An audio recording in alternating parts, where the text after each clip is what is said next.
үшін ошол жолго баратчак. Эртең режимди алып келебиз деп турсак, биз режимге каршы болуш керек. Каршы болуп чыгышыбыз керек. Кандай бийлик келбесин биз, кандай бийлик келбесин. Эркин сүрөп, митинг кылып, тынчтык жолдо ар дайым ачык жүрүшүбүз керек.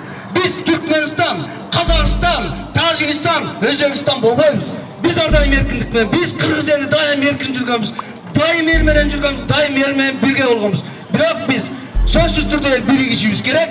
Азыркы 6-чы чакырылыштын 80 чимкириги, 80ден башкалар чындык сүйлөйт. 80-81 чимкириктери конституцияны колдоп, өзүнүн кызыкчылыгы үчүн, өзүнүн кызыкчылык жолу үчүн алып кеткенге укугу да жок, моралдык сүйлөөгө акысы да жок. Булар кетиши керек.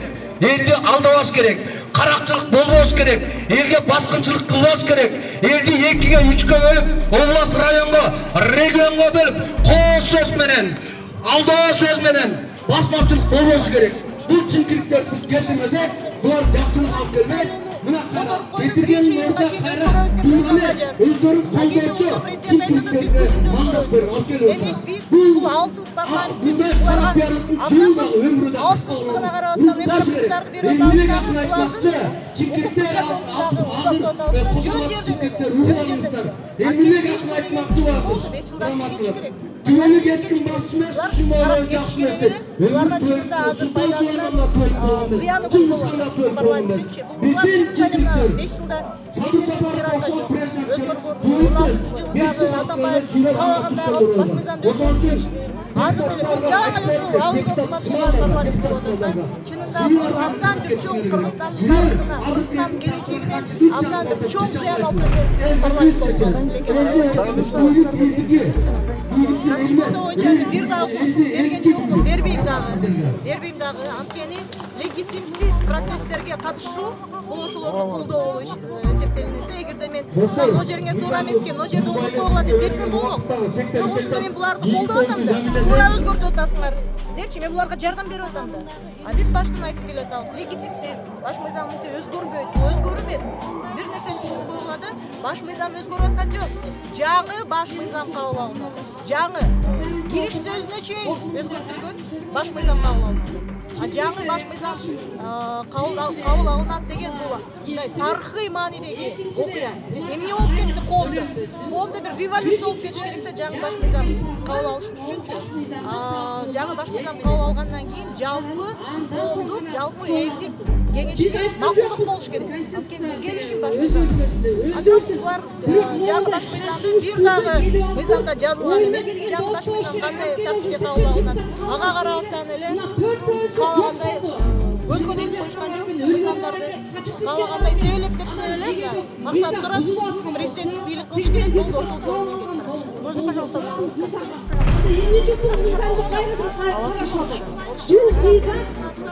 во-первых, Конституция не должна, новая Конституция не должна приниматься в таком порядке. Это полное беззаконие, все, что творится сейчас. Это процедура принятия новой Конституции нигде не прописаны. И новая Конституция предполагает созыв учредительного собрания. При этом должен быть всеобщий консенсус, всеобщий народный консенсус. Ну, вы видите, да, что целый месяц идут митинги против новой Конституции. Сегодня митинг, позавчера был митинг. И я думаю, власть обязательно должна считаться с этим. Потому что вот это игнорирование интересов народа, игнорирование общественного мнения каждый раз приводит к социальным потрясениям, которые нас в развитии откидывают назад. И мы надеемся, что эта власть наконец-то учтет, что нельзя таким способом и в таком порядке принимать Конституцию, особенно с парламентом, который полностью потерял доверие народа. Скажите, пожалуйста, вот конкретно какие статьи вот в новой вот этой Конституции возмутили вас больше всего? Очень много. А в основном вот есть очень много статей. Во-первых, там изменена и преамбула, изменена и первая статья. Если мы привыкли к тому, что есть 5 характеристик государства, да, что оно правовое, демократическое, светское, да, что оно социальное, унитарное. Теперь, я не знаю, с какого испуга они еще добавили независимое. Потому что понятие независимое, суверенное — это одно и то же. Это просто смешно.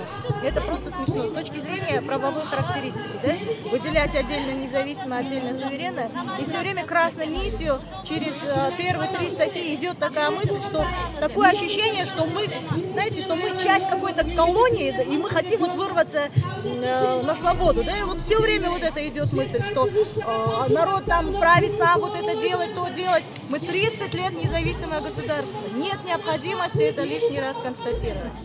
Потом, обратите внимание еще на то, что, по-моему, в 8 статье они там дают какие-то гарантии средствам массовой информации. Отдельно выделены, да, средства массовой информации, что средства массовой информации имеют право на свободу выражения. Свобода выражения принадлежит не только средствам массовой информации. Свобода выражения и свобода мнения принадлежит каждому из нас. Каждому из нас. Но они гарантируют это только средствам массовой информации. Это очевидная глупость. Очевидная глупость. Потому что средства массовой информации – это способ. Это способ, это средство, через которое мы информацию, там какие-то мнения доводим на народ. Потом очень немаловажный момент, против которого мы изначально выступали, это общественное объединение. Да, если раньше был политический, идеологический плюрализм, государство нам это гарантировало и говорило, создавайте общественное объединение для того, чтобы реализовать свои интересы в самых различных сферах. Если эта конституция будет принята, общественное объединение мы сможем создавать только для защиты прав и свобод человека. Они сузили и сказали, можно создавать политические партии, профсоюзы, общественное объединение для защиты прав и свобод человека. А в действующей конституции мы можем создавать любые общественные организации, в любой сфере наших интересов. Поэтому здесь идет сужение. Они включили отчетность, что все общественные объединения должны отчитываться перед государством за свою финансовую и хозяйственную деятельность. Это вот то, что изначально гражданское общество выступало против, да? Но теперь они решили его поднять на конституционный уровень. Потом, что немаловажно, такая очевидная глупость. Вот знаете, общее такое впечатление от Конституции остается такое, что писали очень полуграмотные люди. Полуграмотные люди, которые не имеют вообще понятия о том, как формулировать нормы Конституции, да? Которые не имеют понятия о международных стандартах прав человека. В одной статье пишется, права человека абсолютны. Права человека есть абсолютные права, а есть права, которые можно ограничивать. И если вы пишете, что права человека абсолютны, то завтра возникнет хаос. Завтра гражданин будет требовать, вы зачем ограничиваете мои права? То же самое средств массовой информации касается. Вы же пишете в Конституции, что они абсолютны. То есть, если эта Конституция будет принята, будет хаос. Просто в правовой системе будет страшный хаос. Потому что после принятия Конституции... Құрметті көрермандар, біз қазір Ақ үйдің жанына келдік. Бұл жақта Конституцияға қаршы митинг өтіп жатады. Бұл жаққа чоғылғандардың саны 100-ге чукул адамды түзет. Бюджет тартышты болса миллиардтап кетті. Бұлар неге айлық алады? Керелдің кешке барып алып тұрып кнопкаларды басады. Бірінің үстіне бірін кнопка басады. Біз үстіне бір кешіге 10 кешіге кнопкасын басында алып келдік біле. Мұнағы конституцияны 7-ші чақырылыш келсін дағы. Ошы 7-ші чақырылыш келіп, жашына қағылып жазып, анан елдік талқыға қойсын, анан пожалуйста қабыл қала берсін. Шу айтарым.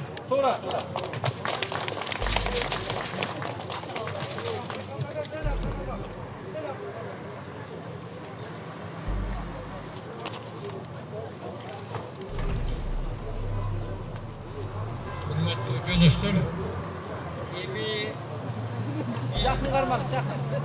bizden bu bizi başkarışlardan değil ki Akayip'ten başlayıp buna bugünkü şeyin parlamentte öyle yaratırız. Parlamentik birlik bolğun yok. Bolğun yok. Parlamentik birlik bolğun yok. Parlamentte oturanlar ne oldu? Bayağı 93 yılı gelgen parlament bütçe birdi, yaxşı oldu. Andan yenikiler bütün satıldı. Yemi akırkı, buna ümitimiz, buna öyleki sadırda kadılı. Yemi sadır, bayağında bir aytı oldu. Yemi el yurt, manda yol otmayı. Bir günü koy bile, ikinci günü al otardı. Mına şapkallaştırgандай oldu tumak. Eminday. Mınakey. Men tetiğiyle törelgönden başlap hakikatin üçün karbaş kiretam. Tuldakın sual iyi işte. Narındın jeteti de koçuz. Matesizde kutlu kızmattan aldıran şimdi Moskva var. Emin bugün Sadırga Mevcede durgan el bir gayrıladık, mondaydı. Ey Sadır, sen kılgan işinde oylan bunu. Bunu alıp tegelegine bütün hakkından var gelmezdi. Sadır'ında çağırdık kengese, gördüler mü? Buna öyle bayağı bilindik olgan partiyada adı biliyor mu gösterek? Buna çağırdık kengeste. Andan ki tur atasılar. Bu kaç hapsa en turuna yazılgan. Bunu kabul almak gerek. Anan eğer kıynak parası satır. Tabii kengeş 93. yıl konstitusiyonu Türkiye ordularının kirivası bulur. Ağa şeyin biz Sadırga işen duralık. Emi Sadır bunday işten başlarsın. Olmasa Kırgıziye'nin Rivoçlara gönül altındaki. Rivoçların bunday naşar olmasını, Rivoçların kıyımlar tutuyor. Rivoçların aşkoşlar yakşı. Bu kadar. Bizde kıyımlatmış güç olmanın bilen başlaktı bu daire oda. Onun için bu konstitusiyonu kabul almasın. Ben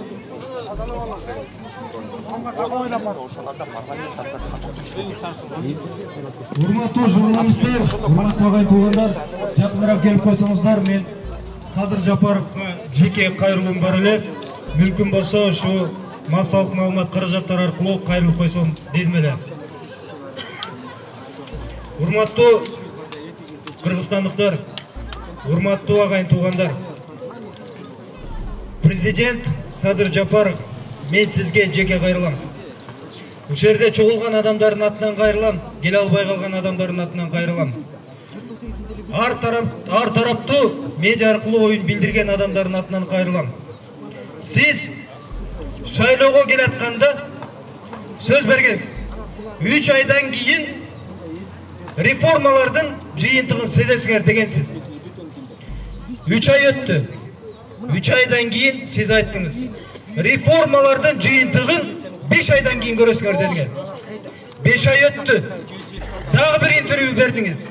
Siler, urmattуу Kırgız elim, reformalardan jıyıntığın, anın mayanasın, жарым жылдан keyin görürsünüz dediler. Bu menin sözüm emes, bu jeke özünüzdün sözünüz. Men siz menen betme-bet debatка çakırıp, jolga algan emesmin. Mına argasızdan Ак Үйдүн алдында jurnalistler arkılуу kayrılууга туура келип атат. Бүгүн сиздин тарапташтар айткандай 1,5-2 ай гана иштеп атат. Тынч койгулачы деген жалган сиздин бийликке келгениңизге жарым жыл болду. Толугу менен 6 ай болду. Эмне өзгөрдү? Эч нерсе өзгөргөн жок. Эмне реформа болду? Эч нерсе болгон жок. Siz атаган жаңы кадрлар келет дедиңиз. Бишкекте bir günde 3 mərdə almaştırdınız.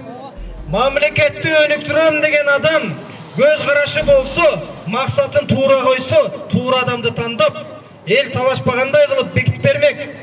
Anın orduna göçödön gelgen bir şuluğundu, bir ayaldı jaaka çaap kılmışçı kozgulgan adamdı. Munitsipaldık bank kurat eken, jakşı ideyası bar eken dep sonuçtadınız. Bu prezident üçün uyat. Ekinci, sayasi reforma жүргүзөм dediniz. Sayasi reformanız bugün mıyzamsız жүрүүдө. Toktonunuz, oylonunuz, kеңешçilerdi ukpаңыз. Mına aldımda aytkan, adamdardın аты аталган, adamdardı ukpаңыз. Siz prezident dep koyot, mamlekettin başçısı dep koyot. Mamleketти өнүктүрүү жол картасын elge beriңiz. Biz bardığımız, urmattуу tuğanlar, жарым жылдан beri mamleket kayaka baratat деген oy menen жашап kaldık. Urmattуу Жапаров mırza, jeke sizge kayrılabız. Mamleketти өнүктүрүү боюнча жол картаңызды бериңиz. İçinde экономикалық реформалар, кадрлық реформалар, саяси реформа, анын içinde конституциялық реформа қандай жол менен, қачан, кантип кабыл алынат дегенди бекитип бериңиз. Мына ошондо сизди президент катары тааныйбыз. Болбосо сиз биз үчүн президент эмессиз. Айтарым, бүгүнкү тынчтык митингине келип катышып бергениңиздерге терең ыраазычылык билдиребиз. Коркпой келгениңерге рахмат. Кийин дагы уланат, бул токтобойт. Бул иш-чарабыз менен токтотпойбуз. Дагы бир жолу кайталайм. Узурпация боюнча эртеңден баштап сотко берилет бардыгы. Рахмат. Достор, легитимсиз парламент тарасын! Легитимсиз парламент тарасын! Кылмыштуу парламент тарасын! Маскача парламент тарасын! Бүгүн парламент маскасын кийген, депутаттын маскасын кийген кылмыштуу топ тарасын! Достор, бүгүн күндөн баштап бюджеттен аларды каржылоо токтобосо, биз акцияларды улантабыз. Бүгүн биздин биринчи митинг. Баргарга рахмат келип бергениңерге. Бул бүгүн биздин нааразылык акциянын башталышы, тушоо кесүүсү. Кайдыгер карабай келип бергениңерге рахмат. Бүгүн бул биздин биринчи митинг. Мындан ары эгерде талаптарды аткарбаса, парламентти таратпаса, жок дегенде ошол мыйзамсыз, кылмыштуу парламентти бюджетте каржылаганды токтотпосо, биз акцияларды улантабыз. Мындан да катарыбыз толукталат. Достор, парламент тарасын! Парламент тарасын! Парламент тарасын! Чоң рахмат келип бергениңерге.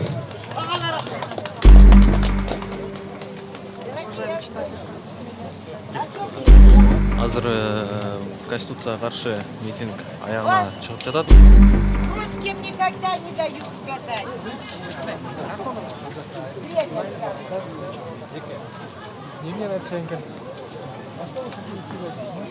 Да? Скажу. Когда Джапаров баллотировался, вот, что он обещал народу, можете в Одессе сравнить. Сейчас я вам покажу. Сейчас покажу вам. Когда он баллотировался, он сказал: помогу, ради Бога, услышу голос каждого. Он так же говорил. Я, говорит, услышу голос каждого. А на самом деле, когда я выступила, он говорит: придите, напишите заявление, помогу. Прихожу до сих пор, хожу, вот сколько он уже президент, он даже не выходит. Даже не слушает народ, не слушает. Ему сказали его кураторы. Он сказал просто так, лишь бы ему в кресло сесть. Так он и сказал. И отправил народ к чертовой матери. Вот такой разговор был.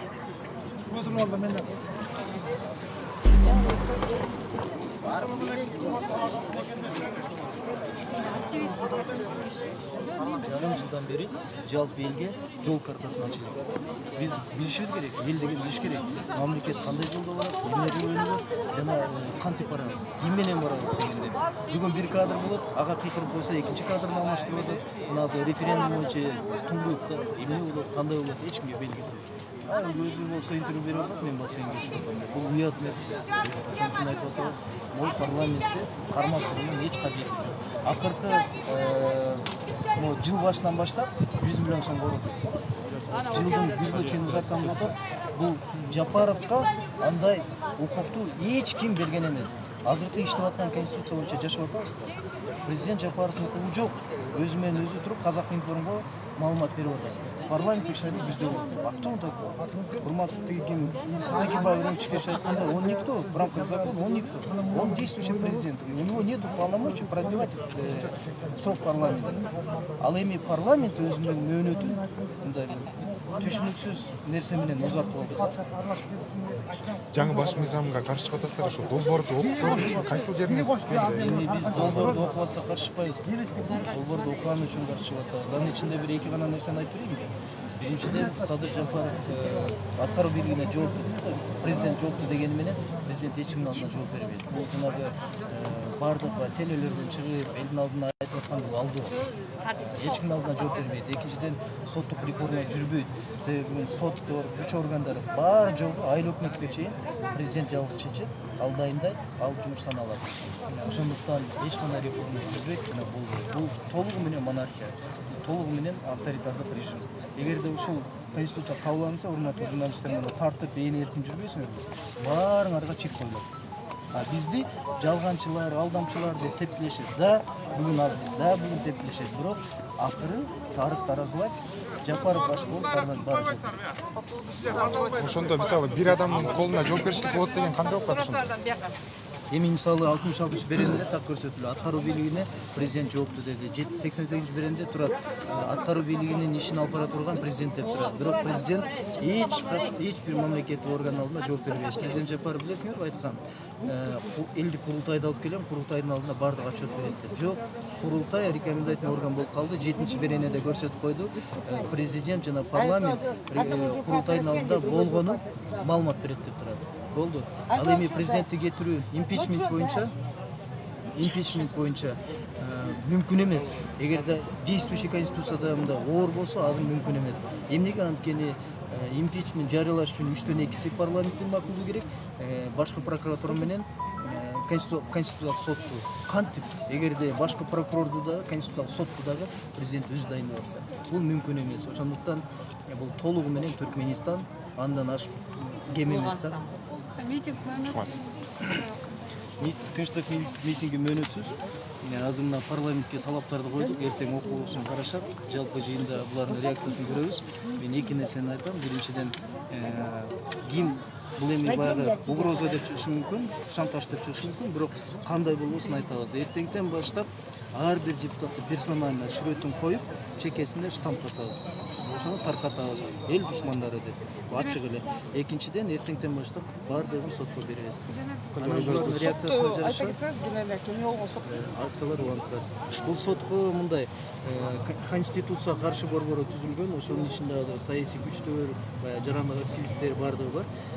Биргеликте персональный депутаттарды, анан президентти узурпация боюнча сотко кайрылып беребиз. Ар бирин бирден.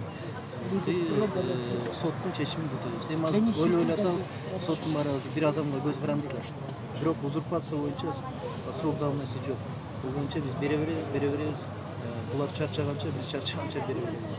Акыры аягы жооп берет. Себеби мисалы жөн эле мисал 3 мартта подлог, бир эле мисал, подлог тизме болду да. Жанагы конституцияны алып чыккан эмилгечи 80 депутат тизмесин көрсөңөр, башка тизмени чыгыштыр. Өлгөн депутаттар, түрмөдөгү депутаттар, мунун баардыгы кылмыш. А можно, пожалуйста? Президент документке кол койгонго чейин улантабыз. Эгерде кол коюлуп кала турган болсо, Борбордук шайлоо комиссиясына расмий түрдө катталабыз. Мына ошол жерде дебаттар болот, агитация болот. Бул аягына чейин күрөшөбүз. Жапаровдун тарапташтары айтканча до конца. Можно, пожалуйста, теперь на русском? Жыйынтыкты күтүш болот. Чынында билбейм, анткени ачыгын айтайын.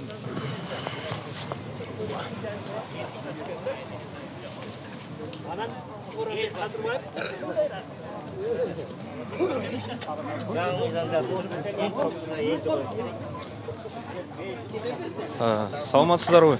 Сиздер да митингге катышууга келдиңиздер да, Тамаша. Бир экөөбүз бүгүнкү митингге келүүңүздөрдүн максаты эмне үчүн келдиңиздер? Интервью берип коесуздарбы? Келип бизде акыйкат болобу экен деп ошону тамаша.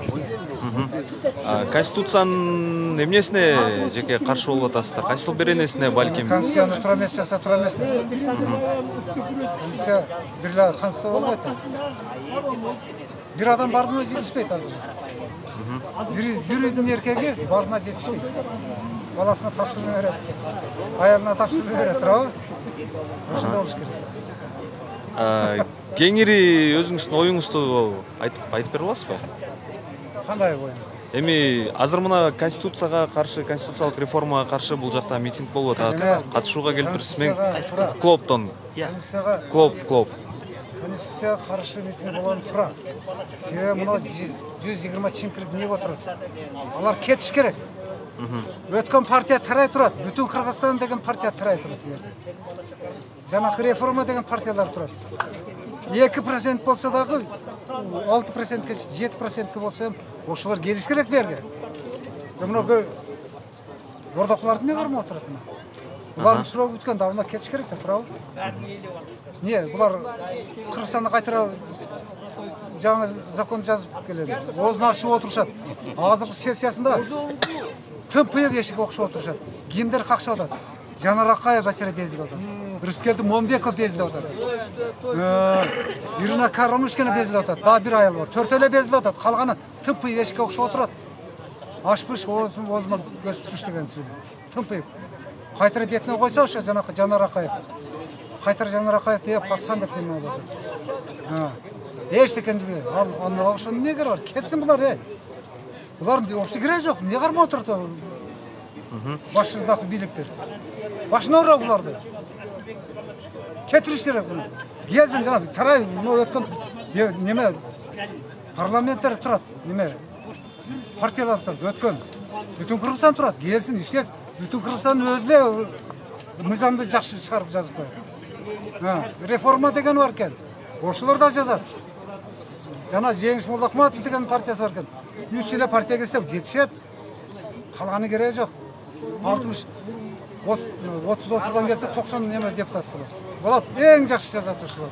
Азыркы конституциялык реформаны жогорку кеңеште колдоп берип жаткан депутаттарды сиз жеке оюңузда легитимсиз, булардын мөөнөтүнөн кетиши керек деп эсептейсиз. Чоң рахмат. Жок. Мен самый главный айтып берейинчи. Революция болгондо эчтеке калбайт эскиден.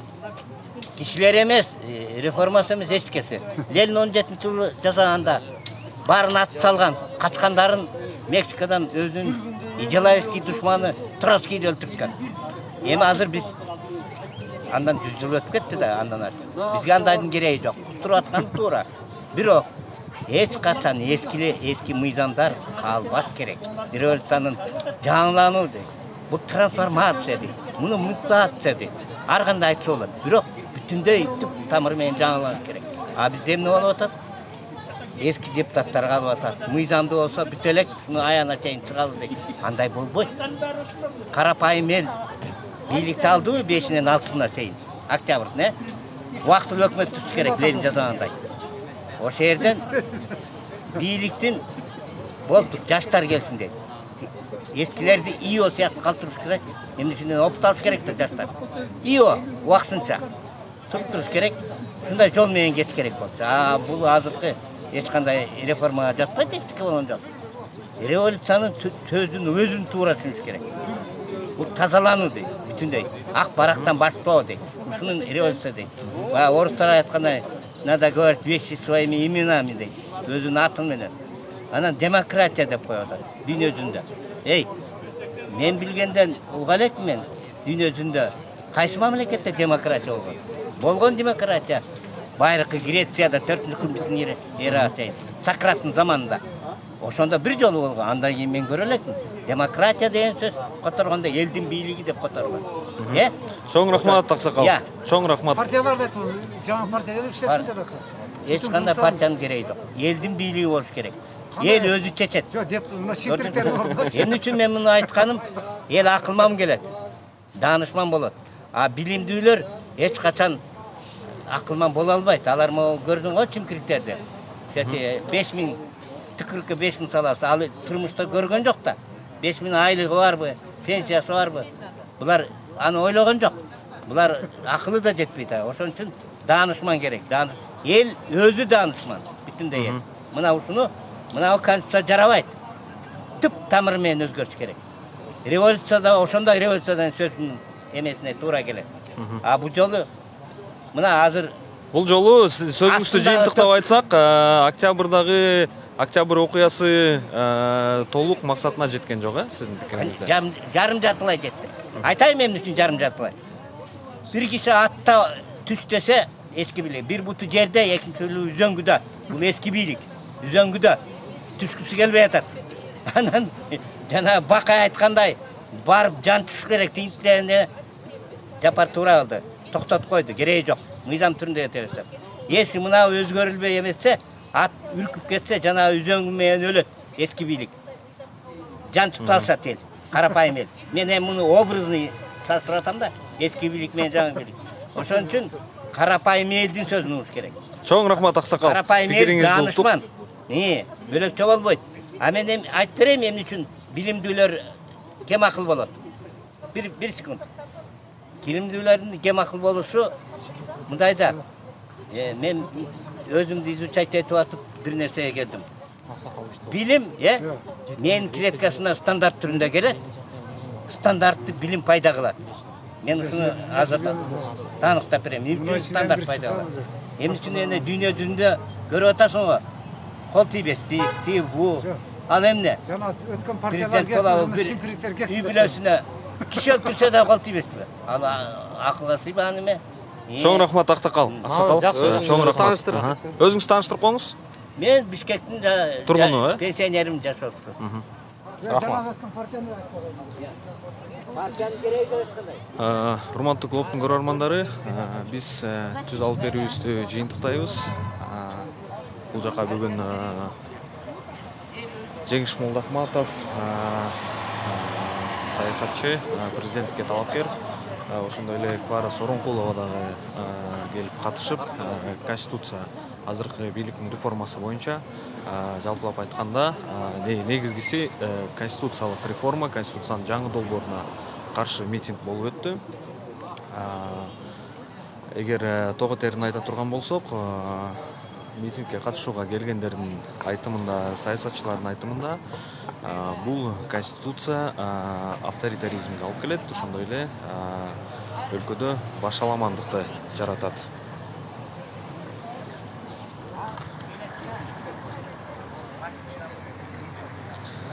Саламатта туруңуздар, кийинки жолугушканга чейин митинг аягына чыкты.